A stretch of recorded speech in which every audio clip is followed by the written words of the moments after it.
it's also the experience that you kind of want to change your surroundings a little bit too. Yeah, college is important because it gets you out of your home. Yeah. And sometimes your hometown as well, yeah. Yeah. Most of us, you stayed pretty tight in Pittsburgh. Yeah, for sure. But hello and welcome back to Real Horror Show. This is your host, Samantha, and I'm joined as always by the Stormy Skies. Hello, all listeners. We're finally back after Stormy's finals week and me having to leave the state for a family emergency. But all is well, and we're here to celebrate Mother's Day, albeit a little late. Yes, but that's okay. It still happened, and we're also pretty happy that we're having a little bit of like a summer break. Yeah. I don't know if you feel this way, but I feel like the universe didn't want us to talk about this movie because when I was streaming it to you through Discord, someone like across town, wherever the power box that is connected to our apartments is, we just heard a smack in the distance, and then like 5 seconds later our power went off. And we were 5 minutes away from the end of the movie, and I'm like, oh, I should message Jacqueline to make sure she's aware I'm not dead or anything. Right. It happened at like the very tip of the climax too, and I was like, whoa. And so that happened, and we ended up having to finish it the next day. And I didn't realize it was just 5 minutes that we had to finish. Yeah. And it was we just watched like literally just 5 more minutes of the movie. Yeah, but it was fine. Yeah, it was fine. And then you had finals week, so we couldn't record.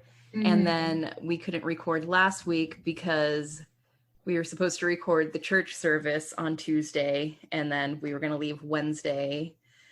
And which we probably could have fucking recorded on Tuesday, because the person who was performing last week's church ceremony never got back to me about like actually recording it. And I was like, okay, maybe he's just being his usual self and he'll still show up, but he didn't. And we didn't offer a pre-recorded service on YouTube last week. But it was the first time we missed in like over a year that was on our. Yeah, no problem. And then we also didn't record yesterday because we just kind of postponed it for a day because you had just arrived back home from your trip. Yeah, you know how it is the day after your trip, and you're like, oh shit, we don't actually have any food. We just got chicken nuggets yesterday. Better go fix that. And we're also selling some stuff on eBay, so cool. One of those ended earlier than we meant it to end, so we had to get it in the mail. I see. Okay, understandable. But we're here now, listeners. Okay, like we're gonna talk about it no matter what the universe says. We're gonna do it. We're gonna persevere. So here we are. Which I don't know if you were into Pokemon at all in your youth, but I was, and we went to see Pokemon 2000. Opening weekend, and opening weekend they had a special offer where they were giving you ancient Mew trading cards for the trading card game. Mm-hmm. And it's a really cool card. It's holographic. It was featured in the movie. Cool. And I opened mine, but my dad apparently also had one. And when I got a bunch of his stuff from my aunt and uncle selling their house, the unopened card was in there, and that fucker sold for like $40. Wow. Like, that's not the most impressive amount of money someone's made on a Pokemon card, but I didn't expect it. That's like a pretty good amount of money, you know, so it's not bad for a card. Yeah. Another shocking thing that sold for a lot was when Hercules, the Disney movie, came out, McDonald's ran this promotion where they were selling like special collectible Hercules plates. They're just cheap. You remember those? Yeah, I do remember those. I have a full set, and we listed them, and those sold for $66. Whoa, now that's pretty good money, dude. Like, the fuck is this shit? They're just plastic. What is it with? It's about nostalgia, man. Like, people love that shit. Excellent. Keep it up, Sam, because you're just like, yeah. Is this my start to being one of those eBay sellers that go to Goodwill and take stuff from the less fortunate members of society to make a profit online? Yeah. And it's like just the obscure, like, late 90s things that people don't remember until they see a photo of it and they're like, oh my god, I've got to buy that, you know, because why not? So like, yes, I was expecting like $30 because Disney collectors are crazy, but 66. Dude, 66. That's a lot. So wait, before you go on, eBay is the type of situation where people bid against each other, right? Yeah, these days you can set it to go up on auction or you can set a price. Mm-hmm. We opted to just put auctions or best offer on everything we listed just because you can look and see what similar items had sold for in the past, and we were like, oh, let's not be greedy and assume that our shit's gonna sell for the same amount. Right. One disappointment was my dad's full collection of Hardy Boy books, the 1975 reprint, only sold for about $166, and some of them go for $200, $250. Wow. And yeah, that makes sense because it's a full collection. So yeah, but you're telling me that somebody made you an offer of $66 for those Hercules plates. That was the best offer. Yeah. Nice. Like eBay's cool. That's how we got our microphones and how we're able to podcast. So cool, dude. I want you to keep going, and I want us to kind of talk about this. Hopefully each episode find weird stuff and keep selling it, dude. Yeah, David's mom just gave us some original Nancy Drew books, not a full collection, but like 5 that she thinks we should try and sell. Nice. So, we'll see. Oh yeah. But let's get into Goodnight Mommy, which in German is Ich see, which translates to I see. Oh. And in the UK, it's Goodnight Mummy. Yes, how very British. Goodnight Mommy is a 2014 Austrian psychological horror film. The film is written and directed by Veronika Franz and Severin Fiala. It was selected as the Austrian entry for the Best Foreign Language Film at the 88th Academy Awards, but it was not nominated. So this movie, I believe, gets a lot of hype for how disturbing it is. Yeah. I remember first hearing about it on one of my favorite horror reviewers, YouTube. He does most disturbing movies of all time. And I recall he kind of agreed with my thoughts, which not super disturbing, has some creepy, unsettling moments. It was all right. Yeah, there are parts, because when I think of disturbing, I kind of think of like disturbing images, but this one was more like uncomfortable. Yeah. For me, the most disturbing thing would have been just all the stuff that went on with the cat. Yeah. That was kind of fucked up. That's kind of weird what they did. We'll get into that, but I was just kind of like, what the fuck are you doing, kid? But this movie has a small cast of like 3 people. It's Lucas and Elias, Lucas, and their mother. Really just 3 people. I think a couple more show up here and there, but they're the ones that matter, the ones we're probably going to focus on the most. Yeah. So, what did you think of the performances in this movie? Okay, well, I thought they were pretty good. Since we're dealing with 2 young kid actors, and I'm guessing they must be like twins or something, twin actors, or something like that. I thought they did pretty good, because they're meant to be like very, very serious throughout the film, and I could tell that the one.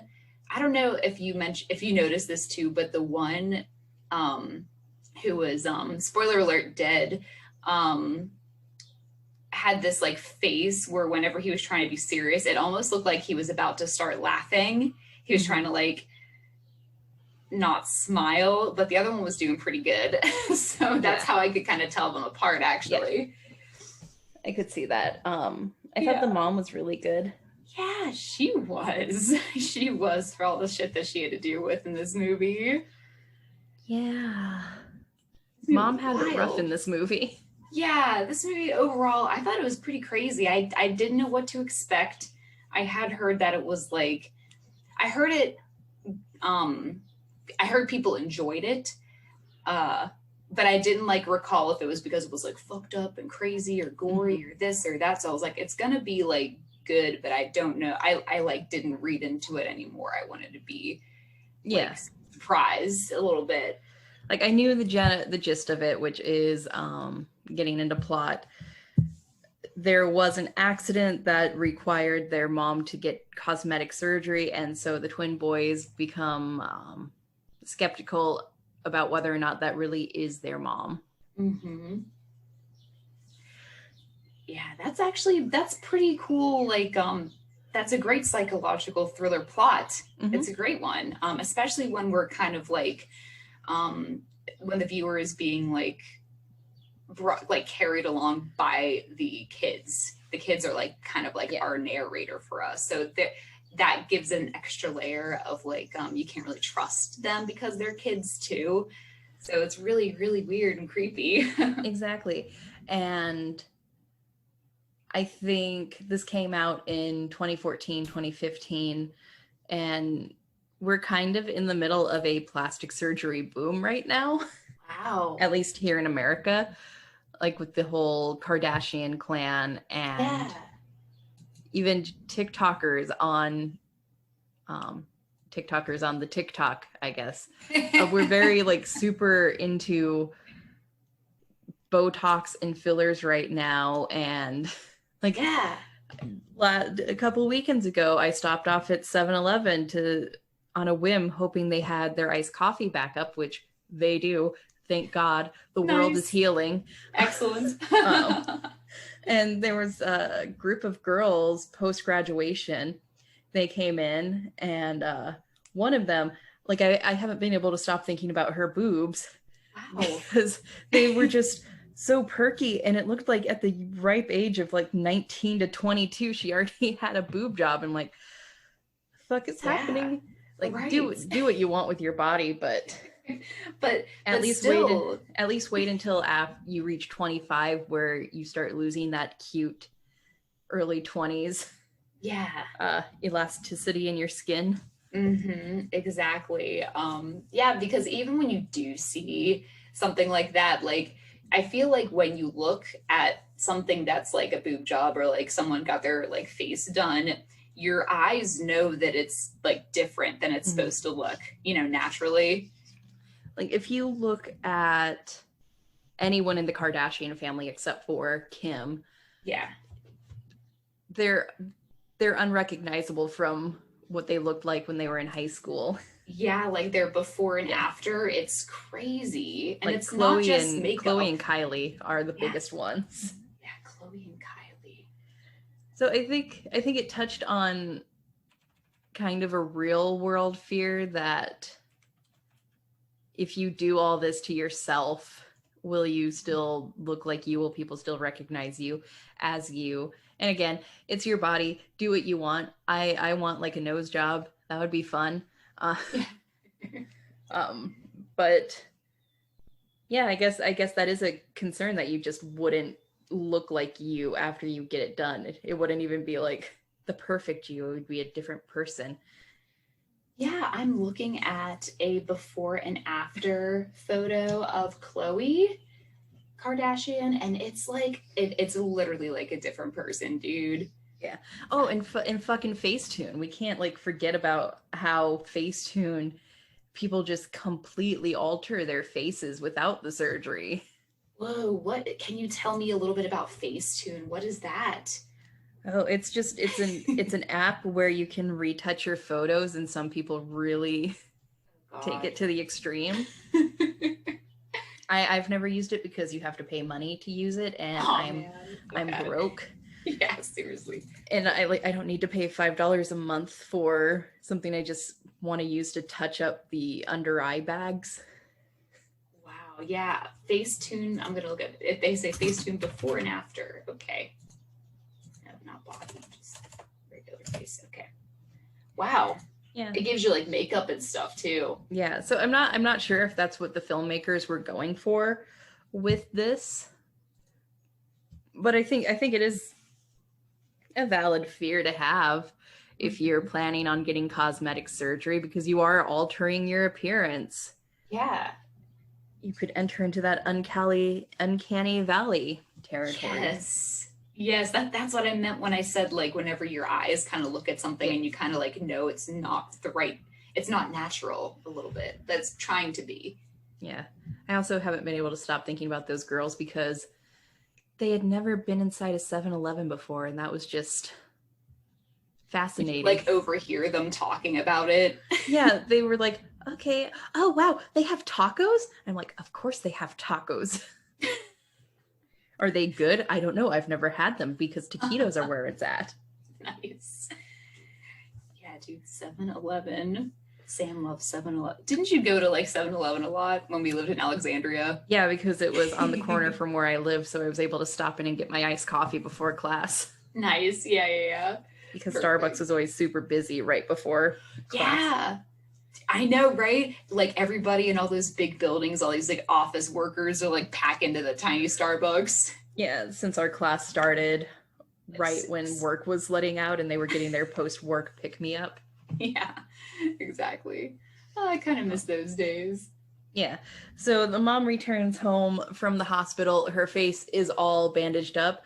So the UK title is actually very clever because mummy could mean like her status as their mother, or it could mean like mummy as in mummification, the bandages on her face. That is very clever and it makes sense now. Yeah.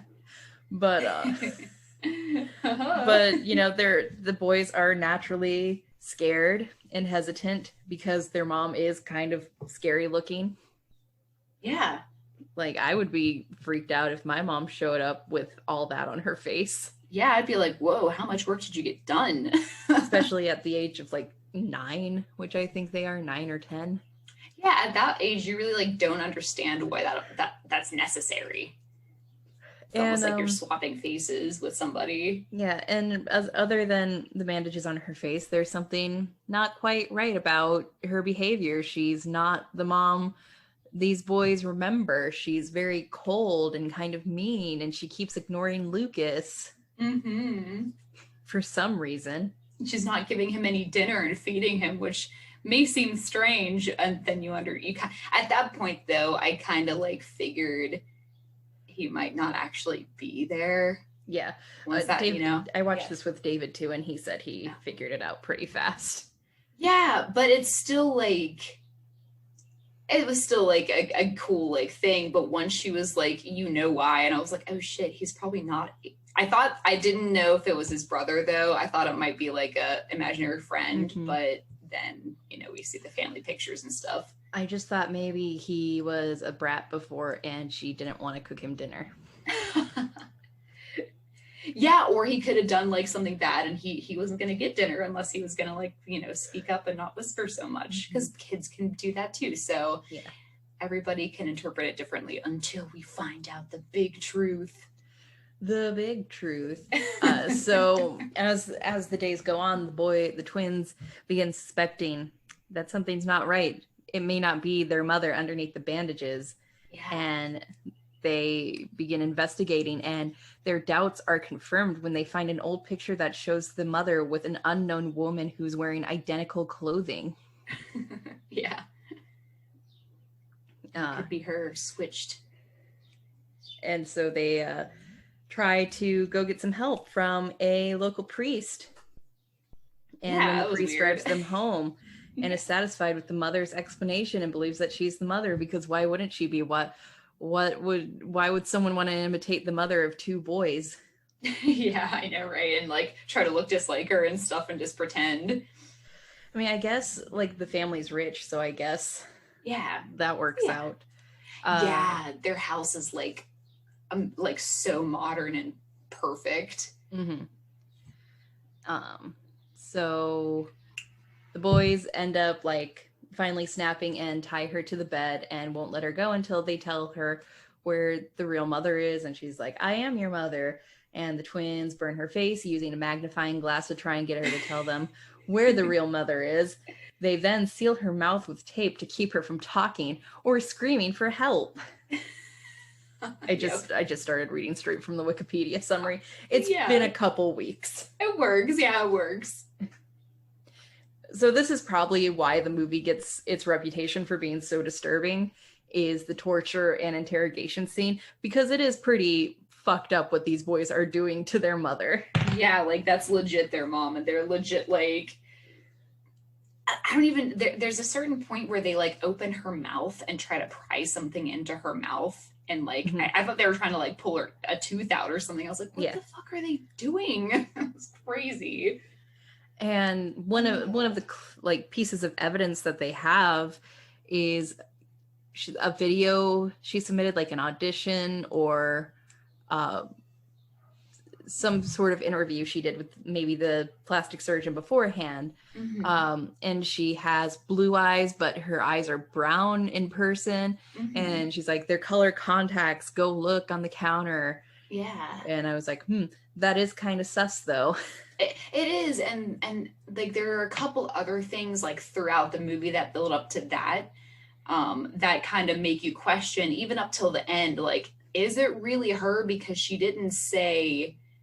doesn't give like a really strong affirmative, mm-hmm. you know? So it's, they did pretty good with that to make you confused. And that's what I like about this movie is it is confusing and you really don't know who's right and who's wrong in this situation. Mm-hmm. I mean, obviously the twins are wrong because it's wrong to tie someone up to a bed and torture them for hours. Yeah, and make them pee on themselves and stuff. Super glue their mouth shut. Yeah, ouch. God. Yeah, I thought that was really well done. Like, up until the end, you don't know. And finally, she tries to escape from them when they untie her to make her change the sheets on the bed because she peed herself. And they don't want to do it, obviously. Yes. And they capture her because they figured something like this would happen. So they set traps outside, mm-hmm. and they surround her with candles and try and force her to confess again. And this is where we get the big reveal. Yeah. That the other son died in the accident. And she said, okay, it's okay if, you know, I can pretend that he's still alive. Just please let me live. I'm your mother. Like, for real, I am. Yeah. Yeah. So there was only one boy this whole time. And Lucas was just a hallucination that Elias had come up with to cope with the death of his brother. Mm-hmm. But he still doesn't believe this woman who claims to be his mother. And so he sets the house on fire and she at least dies. It's kind of unclear whether or not he makes it out because the final scene of the movie is Elias and Lucas walking through the cornfield and emerging to the other side to be with their mother. Yeah, I could not for the life of me figure out if they were trying to tell me that they all died or they didn't. Yeah. But the mom for sure died because she like totally... Oh, she went up. Caught on fire. She went up in flames and that is why you need to moisturize. Yeah, but also that's like... like maybe 30 seconds before that happened, that's when Sam's power went out. Yeah. Like, whoa. It went out as she was slowly engulfed by flames. Mm-hmm. Yeah, that shit was crazy. And I was like, oh my God, your whole house is on fire. It was just very strange. All right, so one thing I didn't talk about with the story is another disturbing aspect for me was the cat they find in this mass grave. Which the mass grave... What the fuck was with that grave? It creeped me out at first as well, but then I remember this movie is set in Europe and mass graves are a big thing over there. Oh, okay. Like, you know, the Paris catacombs. Yeah, so it's like the it thing. Yeah. They lived in a very strange space. The ground was all filled with air bubbles and shit. They were jumping. Just very disturbing thing. Wasn't that weird? I was like, whoa. Yeah, I remember that now. Yeah, that's what happens when like some type of like permafrost melts and then gas bubbles get caught under the like the soil and that's it cool. Yeah, and I was like, whoa, I've never seen anyone jump on it before. I was like, oh shit, like watch out. Just looks weird. Everything about this movie though, let's find all the weird stuff that doesn't look quite right and put it in this movie. Also, can you really blame Elias if he went mad because his brother died at some point and it's in some accident that we're never really clear on what happened, but I think it was the same accident that led his mom to have to go get cosmetic surgery. I wonder what happened. Like, yeah, we never find out, but can you blame him for going mad? He was left alone for an undetermined amount of time. Like by himself. In a house that's in the middle of nowhere. Yeah, and all he could do to have fun was like, you know, play with his brother who wasn't really real in the first place. And then the only other visitor they have is like this guy who's making a grocery delivery of like 1 million pizzas. Shit. Crazy. Which I can't remember what the topping was. It was pepperoni pizza. But it was pepperoni, but I thought it was like a different translation. Like pepperoni means the same thing as something else in German. Oh, I don't know. Which I think this like movie was. Yeah, maybe it was sausage. I don't know. It was something I pointed out to David because David's learning German right now. Oh, cool. So, and he said this movie, he was questioning whether or not it was like strictly in German because there were some words he didn't recognize or the pronunciation was different than what he's being taught. So it might just be that slight Austrian German dialect difference because I think they speak the same language just with a few differences. Googling German pepperoni pizza. Pepperoni, oh, it means pepperoni in German means pepper in English. Oh, so it's like hot peppers, like it looks like in this picture it's like pepperoncinis or something like that. Interesting. Which is like super spicy. It's like way spicier than pepperoni. Yeah, that is interesting, huh? Kind of kids like them pepperoncinis on the pizza. It's like jalapeno pizza. Nice. Good book. Is there anything else in story we should discuss? You were going on to talk about the cat thing. Yeah. Oh shit. Yeah, the cat that they found in the catacombs, yes. Or mass grave. Yeah. That poor kitty just like died. I know, dude. And like, listen, the mom said no animals, and the cat lived outside. It was doing fine. They brought it in just to die. And I know the movie, because it's told from this perspective of the two boys. So we're led to believe that maybe the mom had something to do with it. But I think the cat just maybe got into some chemicals that it shouldn't have gotten into, or it was an old cat, so maybe it was already on the verge of death. Yeah, so many different things could have happened in that house if you're not like watching the cat. If you're already suspicious of your mom, of course you're gonna blame her. Oh, of course, yeah. But then the cat didn't just die. Sam, would you like to say what happened after the cat died? They put it in a fish tank and set it on the coffee table for the mom to find. But like, do they put it in like water? Is that what they poured I think it was in water. The fuck? But before, and they had this bit like a terrarium fish tank thing, but before the cat was in it, they had like a bunch of these like carrion beetles. They had Madagascar hissing cockroaches like you do as a child. Of course, like you do. Like 50 of them, and then like that's one of the things they do to their mom is put it in there. They keep putting them in her mouth. Like, stop. Like, this poor woman. But yeah, it was messed up. And then she got mad and they were like, why did she get mad about the cat? Like, obviously because that's like messed up. Because that's just messed up. And you put it on the coffee table? Yeah, that's really just messed up. And she's like, go clean that up. And then they don't clean it up, though. They just put it somewhere because the cat's there again for the final scene. Yeah. And it also goes up in flames somehow. And then it like breaks everywhere. And then the cat comes out in the water and stuff because it's so hot that it just gets hyper hot. Like that breaks. Poor cat. I know. I feel so sad for that cat. It was doing fine. It was. Did you feel like the twist was big enough? I'm going to say no, only because I kind of like figured that the kid was dead in the beginning when David figured too. Yeah, and I felt like it was too subtle. It's kind of a blink and you miss it twist. Yeah. Which is fine. They don't need to hold my hand like Woman in the Window did. We'll talk about that in a little bit. But maybe a different twist.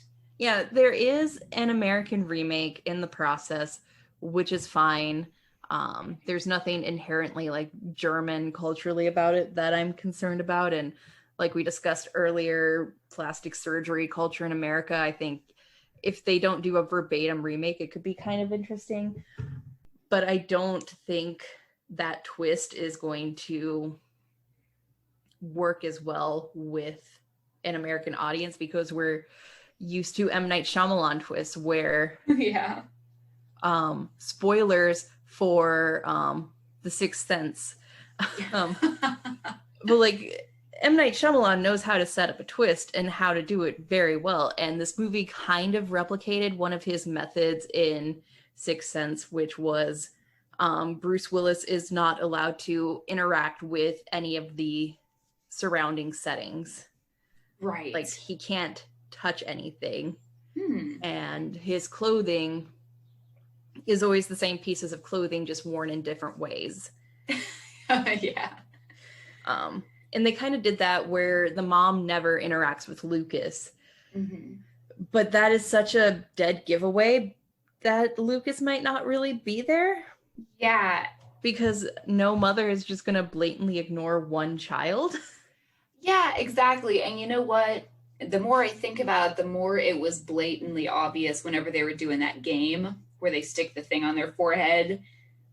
And she would only respond, like, they would both say the same thing, but she'd only respond when Elias would say something, you know? And I was like, it's making me think that at the end they're going to say that this kid's not alive or not real. And I guess another hint in that scene would have been when they told her, oh, this person has 2 kids. Right.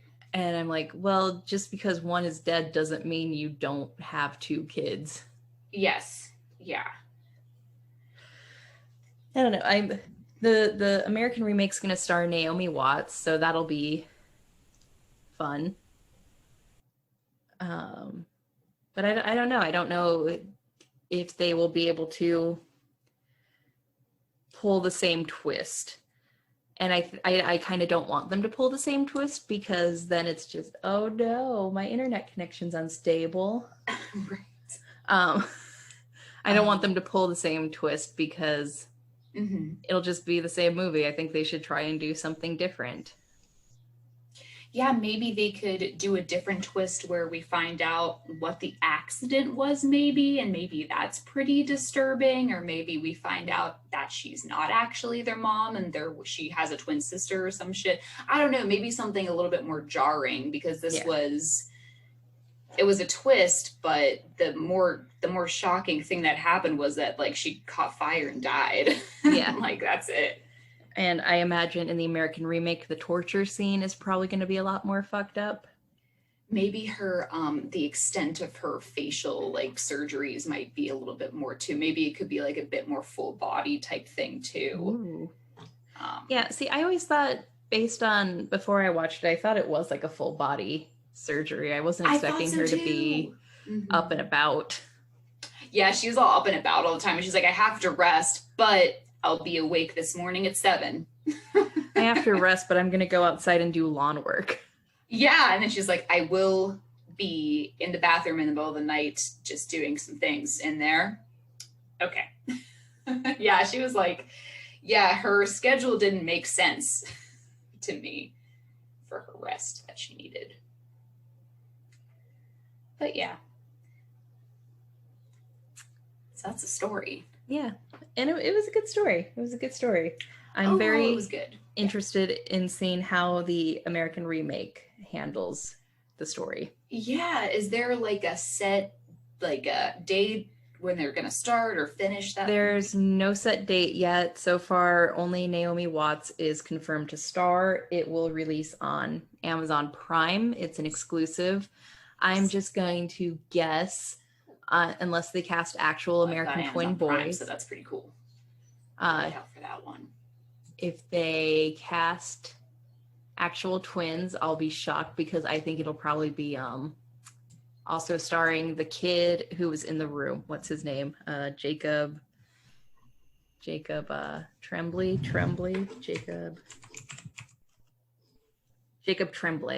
Yes. Because he's the hot shot. They'll just parent trap him where there's two of them. Unless he's too old. He is 14 now. Jacob Tremblay. Oh, so you said he was the kid from Room. Yeah, kid from Room. The Room. Yeah, whatever. Okay, so Jake. Okay. Tremblay. Oh yeah, he's like a small. Okay, cool. Yeah, like he's the big hotshot kid actor for boys these days. Yeah. So I could see him just doing that to get more name recognition. Mm-hmm. Because a lot of American kid actors, not that good. Yeah, you're right. Like, I thought these kids were really good. One maybe better than the other, but it's chill. Exactly. Well, cool. So how about we move on to talking about production? Yeah, very well produced movie, I thought. Oh, yeah. Beautifully shot. Yeah. Hitchcockian, maybe? Ooh, I could agree with that. It's been a couple weeks, so I'm trying to remember everything. It was a quiet movie, not a big soundtrack. There was music, but it wasn't like I'll put it this way, if this was a like Hallmark movie, I would immediately have noticed the lack of music and shut off the movie because it's boring. Yeah. Since, in a Hallmark movie, the actors usually aren't that good, and right. The lack of a ambient soundtrack really emphasizes that. Yes. But yeah, I think this movie just relied a lot on ambient noise. Yeah. And it was really quiet, which added to the eeriness of the setting. Yeah, exactly. Like, these boys never even watched like TV. They were just tiptoeing around and no, they never watched TV or like they had a radio that they listened to a little bit with that song, the Goodnight song. Mm-hmm. But that was like part of the movie. It wasn't like they were listening to like popular music. Mm-hmm. Yeah, very quiet, very creepy, but the views of where they lived, everything was breathtaking. Yeah, it was so pretty. So pretty. Definitely lonely because they were in the middle of nowhere, Austria. Yeah, and they had such a modern home. It's almost like the house didn't really fit the surroundings. Yeah. Which, another thing, going back to story, when they went into the village, there's nobody there. Yeah, no one was there, which I've been to Europe. I've been to Austria. Even in a small European town, there is always hustle and bustle. Yeah, and it made me think at first that it was like a dream or something, but I was like, no, they're really there talking to that guy at the church. So it was just very strange. Mm-hmm. But on purpose, so I get it. Yeah, the whole movie just lonely, deserted, quiet. Yeah, it made me wonder why their parents had them in such an isolated setting. Yeah. Because in that kind of setting, a kid can't develop their support group. Yes. And it made me wonder what happened to the dad and like why he left or what happened with that situation too. It wouldn't shock me if he left because of whatever accident happened, because the death of a child can really hurt your relationship with your partner. From what I've heard. Yeah. And like really set them apart and everything. Yeah. It was a very beautifully shot movie. First Austrian German language horror movie we've talked about. Yeah, it was pretty cool. I liked it. Very tame sexually for a German movie, or what I would expect. Yeah, I guess you're right for something European. Because I remember when I was in Germany, we turned on the TV to try and find whatever their equivalent of a weather channel was, and just porn casually on cable television at 9 o'clock in the morning. Oh, Lord. It's so different. Americans are just prudish. They are, but I guess it makes sense for like how little, I'm using air quotes, or gore was seen in this movie as well regarding her face. Yeah, the goriest part of this movie was when the boys realized, whoops, we super glued her mouth shut. Guess we need to cut it open so she can eat. Yeah, and so I feel like people maybe were cringing at that if they didn't like the sight of blood. But to me, I was like, oh, okay, well, that's fine. But like whenever this becomes an American movie, if it does, you know that they may go like super hard. If they do. I'm just going to generalize because it would be an American film and go hard with the gore. Yeah. Because that's what we expect, even in something like an Ari Aster horror film, where everything else is pretty tame. He does go hard on the gore. He's very big into head trauma. Oh yeah, yikes. Absolutely. So and things you'll like just be watching. Things like Toni Collette just casually decapitating herself with a piano wire. You'll just be watching and you're like, wow, this is a scary. Whoa, like it's crazy. It just really gives it that extra like push off the cliff. But overall, I would give this an oh yeah, that fucked me up because I overall enjoyed it. There were scary parts that I didn't see coming, although the twist could have been better. Yeah, the twist. Yeah. That's the only thing, because if you look down at your phone the moment the twist is revealed and you don't speak German, you're like, oh wow, these two twin boys who are both still alive are really fucking assholes. Shit, they fucking set their mom on fire. Ouch, that's mean. Yeah. Grounded for life. Which I appreciate that it wasn't like a big reveal like that has flashbacks showing, here are all the clues you missed, boys and girls. But I hate when they do that.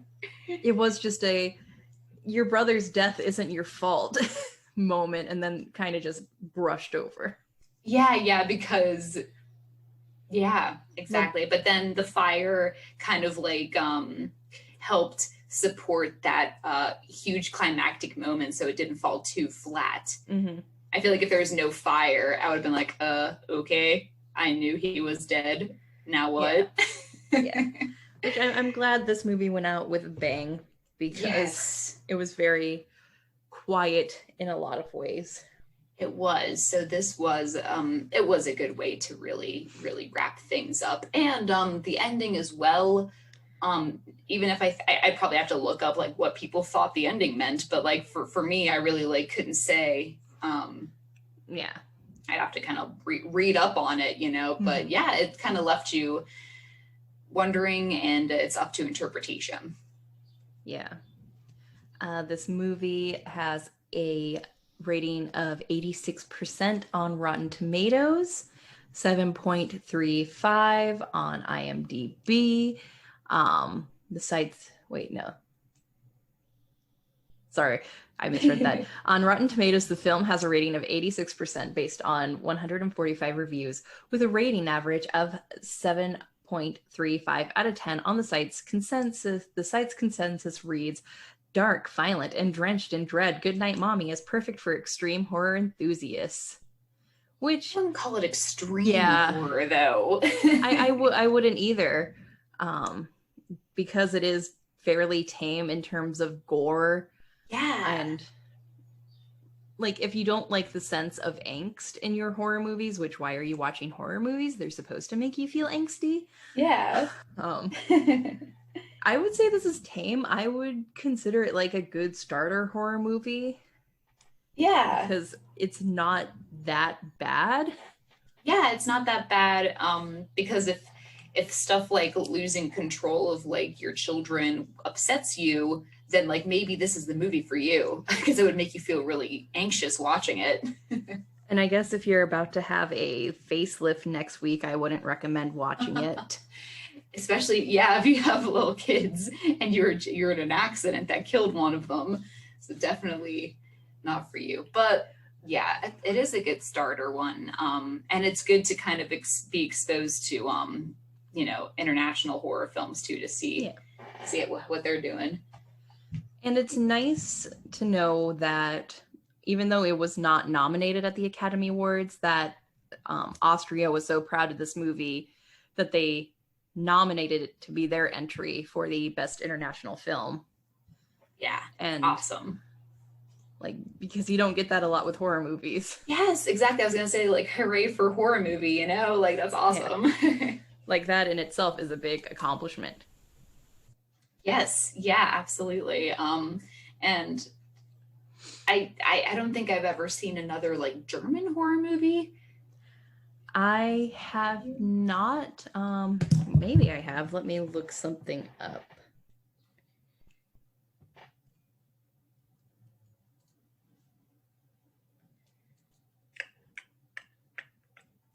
Okay, I have not. I was thinking maybe a Serbian film was German, but it is Serbian and Swedish. Oh, yeah, I guess you're right. If you have ever watched Nosferatu or The Cabinet of Dr. Caligari, very old school stuff, those are, I just Googled German horror movies. That makes sense. Since that's it. Yeah. That's the one thing I miss about the silent film era, because I was alive during it, is movies were so easy to make it across seas. Mm-hmm. Because you just had to change out title cards in your native language. There weren't full scripts of dialogue you had to completely translate. Yeah. And Nosferatu was one of those. Mm-hmm. Exactly. How have I not watched more German horror movies? This is not a horror movie, but it is a German Netflix original series. Have you ever watched Dark? Not yet. Oh, Sam, you have to watch it soon. It's so good. I've watched it maybe 3 times already. Oh, Funny Games is German. That's on my watch list. Oh, yeah, I guess I've only seen the American remake. I keep forgetting that it's a remake. Oh, and Naomi Watts was in that one. Oh yeah, she's a horror girl, dude. She was in Naomi Watts in her American. She was in The Ring. Yeah, German to American horror remakes. Yes, girl. She's all about that shit. She probably loves being in horror movies. It's probably pretty fun as an actor. But yeah, I'd give this an yeah, that fucked me up as well. It's well loved for a reason. Yeah. But I'm glad we had a week to think about it, because I really did think it was like crazy shit as I watched it. But thinking about that twist, like, you're right, it was just like not as like explosive as it was being like we were being led to believe it was. Yeah, because we caught it a little bit early. Yeah. Like, if I had read the dark, violent, and drenched in dread, Goodnight Mommy is perfect for extreme horror enthusiasts. Extreme. I would expect a lot more. Yeah. I'm glad I didn't like read that too, because I'd have been like, what the fuck is this shit? Yeah, so good call. Yeah. So let's talk a little bit about some realistic aspects before we close. How about this for go the loss of a child. That is probably paramount. So the loss of a child, and causing that to like kind of splinter your relationship with your spouse. And the accident actually causing you so much facial harm that you have to get your face fixed so you look like a person again. And then that causing your children to question if you're really you. And then all that, the entire plot of the film. But how about having a kid who you know is kind of like pretending that their sibling is still alive, but then you start to lose control over them and they like trap you and tie you up. Yeah. That shit. That's a lot. Which, you know, some of that may be on her, not trying to victim blame, but she should have maybe considered putting Elias in therapy to deal with his grief. Yeah, maybe nip that in the bud a little bit instead of letting it kind of go on and on. Yeah, instead of taking long naps in bed. You're capable to go out and tend to your gardens, but you can't drive your kid to therapy. Yeah, and she was like doing a lot of like cleaning tasks and stuff too, a lot, and in like wedge heel sandals, and I was like, okay. But I admit that this situation could have been avoided had he been put in therapy. And you're in Austria. You have universal health care. There's no excuses. No excuses, dude. And how about the location they lived at? Very isolated for a kid, especially after losing their best friend. Yep, super isolated. They did not have friends outside of each other. So poor little Elias is just all alone. Literally all alone, dude. How about having a child that wants to have little hissing beetles as pets? There's like 50 of them in a big terrarium. Fuck that. I would send them to the Austrian orphanage. Oh, man. Let them be adopted by some Christian fundamentalists and let them nip that in the bud. Nip that in the bud right there. I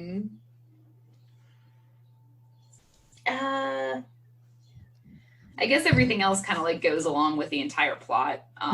So it's hard to kind of pick specific things out other than losing a child. Oh, man. So yeah, the whole thing was just pretty unsettling, So good job, hello, Goodnight Mommy, not Hello Mommy. Yeah, very good movie. I recommend it. Yeah, for sure. I reckon. Like, I don't know. Is it on Hulu? How did you end up watching it for you and I to stream? On Hulu? Or? Yeah, we watched it through Hulu and I streamed it through Discord for you. Okay, cool. I must have like I have basic Hulu and it just must be just like crap. Yeah, it's just total crap. I mean, it works. It serves its purpose. It does. But if anyone is interested in going in for Hulu, I recommend getting like the premium package. Because you'll have access to a bit more stuff. You never know if you want to watch Goodnight Mommy. Yeah. I think it's also on Tubi.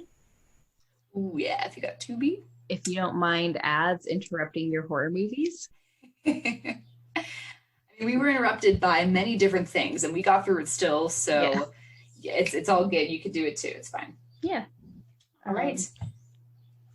On another note, Woman in the Window was a bad movie. I don't recommend it. Okay, I'm glad that you watched it because I kept seeing that on Netflix and I was like, ooh, Woman in the Window, huh? Is that creepy? Did you read the book? No, but you know what? It sounds like a book. So yeah, I think it got a good review from Stephen King, so that's why I read it. Okay. And it was a pretty good Hitchcockian style thriller, and I don't know what went wrong with this movie. They did Amy Adams dirty with the wardrobe. And listen, when I say that, I don't mean I expect a woman going through agoraphobia to be wearing like negligees every night to bed. Yeah. But I expect a 40-year-old woman not to already be wearing nightgowns that my grandmother owned. Right. I'm looking at pictures of her, Amy Adams. So like, she would have just fucking loungewear. She would have yoga pants. She would have sweatpants and t-shirts from high school that are falling apart, but they're comfy, so she hasn't thrown them away yet. Right. Yeah, it looks like she has like this like pink robe and like this button up pajama. It's like they tried hard not to like fall into the male gaze with her wardrobe, that they went in the completely other direction, the wrong direction. Oh, it looks like she's wearing like, yeah, a blue nightgown with like leggings and then socks over the leggings. Like, ditch the nightgown, just put her in a ratty t-shirt or a ratty flannel. Yeah, like you see these days, these TikTokers on the TikTok, they're buying these like, one color like, top and bottom sets that are like fleece, sweaters and sweatpants, and they're cute looking. Can't you make it look cute? It's still sweats. Yeah. Dang. All right. Well, I won't watch it then, but I'm glad that you took a look at it. And it was a mess. It was a mess. All right. But the book, though. The book was good. All right. Excellent. Also, the movie ends, spoilers for Woman in the Window, it ends with her just suddenly being over her agoraphobia and moving out of the house. And I don't recall the book ending that way. I remember it being like a much more gradual healing process. I see. Okay, cool. Yeah, well, that doesn't sound like a very exciting ending then. Like, oh, okay, I guess you're just over yourself. Great. But yeah. Excellent. You want to wrap up with the end notes? I got to go see if I fucked up dinner. Yeah, I sure will. Yeah, I'm going to start dinner here in a minute. So, anyway, great movie, but don't watch Woman in the Window. So, Real Horror Show was created by Sam Odie and Stormy Skies and is directed by Sam Odie. Today, we learned that if your son has experienced a trauma, you really need to get them help and nip it in the bud so things don't escalate and cause your death later. Mm-hmm. Just a suggestion. Just a suggestion. Anyway, like what you hear, you can find Real Horror Show on Spotify, TuneIn, Google Play Store, Stitcher, and iTunes, and Pandora. Really, really like what you hear? Follow us on Twitter @HorrorShowPod, or search for Real Horror Show on Twitter. Follow us on Facebook @Real Horror Show. Like our page and share our stuff. We also have a website that all of our written reviews and podcasts can be found, realhorrorshow.com. Want to interact with us? Want to make sure we're real humans and not space vampires? Comment on our website or email us at realhorrorshowpodcast@gmail.com. Want to argue with us about something? Or think you have a really great horror movie review that you're dying to share with two random strangers from the internet? Submissions are open for movie reviews. Check out the submit page on our website and follow the rubric before sending us anything. If it's not done according to the rubric, it will be disregarded. Sorry, not sorry.